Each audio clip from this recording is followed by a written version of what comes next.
நேற்று ப்ராஃபட் ஸல்லல்லாஹு அலைஹி வஸல்லம் அவங்களுடைய ஃபேமிலியை பற்றி பார்த்தோம். ஓகேவா?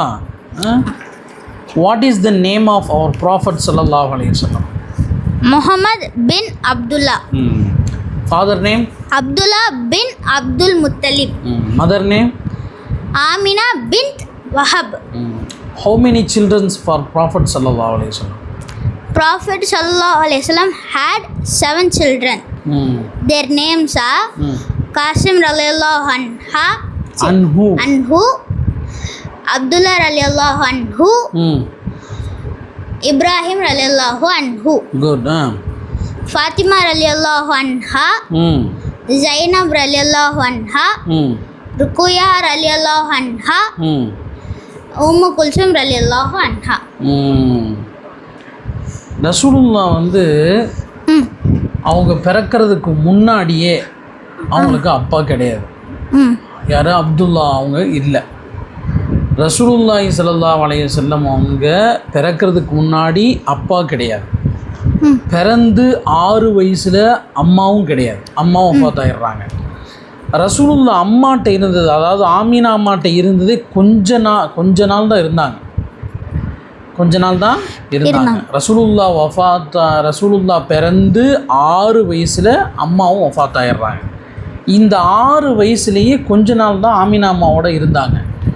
அப்போ உள்ள அன்னைக்கெல்லாம் எப்படி அப்படின்னா, இப்போ மக்கா வந்து சிட்டின்னு வச்சுக்குவோம், சுற்றி உள்ள கிராமங்களில் இருந்து லேடிஸ்லாம் வருவாங்க. எதுக்கு? யாராவது குழந்தை பெற்றிருந்தாங்க அப்படின்னா அந்த குழந்தைக்கு வாங்கிட்டு போய் அவங்க ஃபீட் பண்ணுவாங்க, கிராமத்துக்கு கூட்டிகிட்டு போய். ஏன் அப்படி அப்படின்னா, இப்போ நம்ம டூருக்கெலாம் போகிறோம்ல, அங்கே எப்படி இருக்குது அந்த ஏரியாலாம்?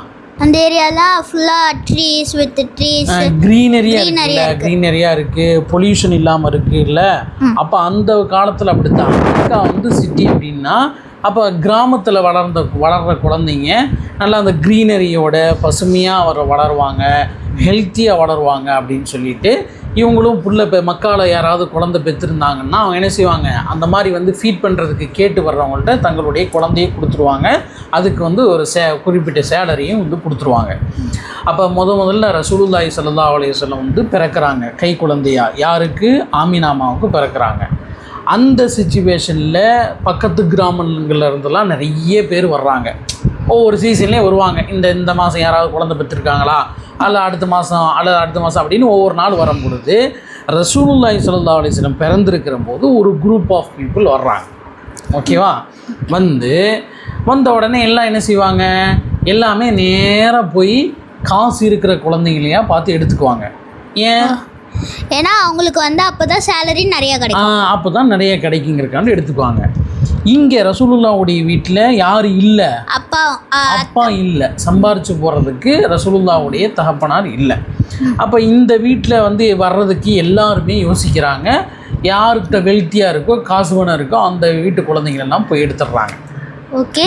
இதில் யாருக்கு மட்டும் குழந்தை கிடைக்கல அப்படின்னா, ஹலீமா அப்படிங்கிறவங்களுக்கு மட்டும் குழந்தை கிடைக்கல. ஹலீமாங்கிறவங்களுக்கு மட்டும் குழந்தை கிடைக்கல.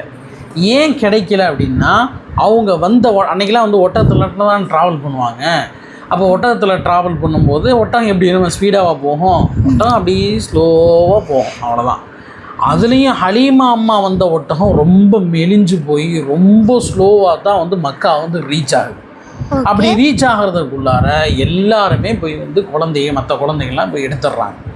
அப்போ இருக்கிறது இந்த குழந்தை மட்டும்தான். சரி, வேறு வழி இல்லை அப்படின்னு சொல்லிட்டு தான் ஹலீமா அம்மா என்ன செய்கிறாங்க அப்படின்னா, அந்த குழந்தைய ஆமீனா அம்மாட்டேருந்து நான் பால் கொடுக்குறேன் அப்படின்னு சொல்லிட்டு வாங்கிட்டு போகிறாங்க.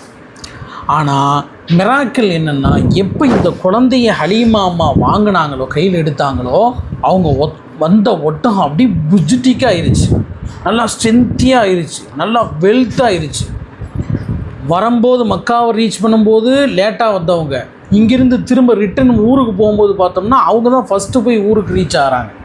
ரொம்ப ஸ்பீடாக வந்து அந்த ஒட்டகமும் போயிடுச்சு. அதே மாதிரி வீட்லேயும் நிறைய சேஞ்சஸ், நிறைய அவங்க வந்து வயல்லாம் வச்சுருப்பாங்கள்ல, இதெல்லாம் வச்சுருப்பாங்கள்ல, அதெல்லாம் நிறைய பறக்கத்து. அப்போ வந்து இந்த ஹலீமா அம்மா வந்து இந்த குழந்தை ஒரு முக்கியமான குழந்தை போல் தெரியுது அப்படின்னு சொல்லி ஃபீல் பண்ணுறாங்க. சரி, அந்த காலத்துலலாம் எத்தனை வருஷம் பால் கொடுப்பாங்கன்னா 2 வருஷம் வந்து பால் கொடுப்பாங்க. 2 வருஷம் பால் கொடுப்பாங்களா?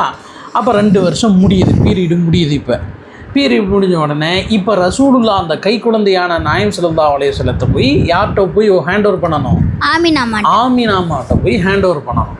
அப்படி ஆமினாமாட்ட ஹேண்ட் ஓவர் பண்ண போகும்போது ஹலீமா அம்மாவுக்கு மனசே வரலை. இவ்வளோ பரக்கத்துள்ள குழந்தையை போய் நம்ம வந்து திரும்ப கொடுக்குறோமே, சரி என்ன இருந்தாலும் பெத்த தாயிட்ட கொடுத்து தான் ஆகணும் அப்படின்னு சொல்லிட்டு நேராக வந்து ஆமினா அம்மாவுக்கு வர்றாங்க, மக்காவுக்கு வர்றாங்க. அந்த நேரம் பார்த்து மக்காவில் ஒரு பெரிய இங்கே இப்போ கொரோனாலாம் வந்துச்சுல, அது மாதிரி ஒரு பெரிய நோய் வந்து பரவி இருக்குது. அப்போ ஹலீமா அம்மா ஆமினா அம்மா என்ன சொன்னாங்கன்னா, நீங்கள் எடுத்துகிட்டு போயிருங்க, இப்போ இங்கே மக்கா சிச்சுவேஷன் சரியில்லை, ஒரே நோயாக இருக்குது, இதாக இருக்குது அப்படிங்கிறனால திரும்ப வந்து கொடுத்து அனுப்புகிறாங்க. மறுபடியும் அகெயின் ஒரு 2 வருஷம் வச்சு வளர்க்குறாங்க. அகெயின் 2 வருஷம் வச்சு வளர்க்குறாங்க. ஓகேவா? அப்போ ரசூலுல்லாஹி ஸல்லல்லாஹு அலைஹி வஸல்லம் ஹலீமா அம்மாட்ட எத்தனை வயசு வரைக்கும் இருந்தாங்க? 4 வயசு வரைக்கும். 4 வயசு வரைக்கும் ஹலீமா அம்மாட்ட தான் வளர்கிறாங்க. கடைசி ஒரு 2 வருஷம்தான் ஆமினா அம்மாட்ட இருக்காங்க. 6வது வயசுலேயே என்ன செய்கிறாங்க? ஆமினா அம்மாவும் ஒஃபாத் ஆகிடுறாங்க. ஓகேவா? அப்போ ரசூலுல்லா பிறக்கும் பொழுது அப்பா இல்லை, பிறந்ததுக்கு பிறகும் ஆமினா அம்மாட்ட ரொம்ப நாள் இல்லை, கடைசி 2 வருஷம் தான் இருந்தாங்க. ரசூலுல்லாவுக்கு ஃபீட் பண்ணது யார்? ஹலீமா அம்மா.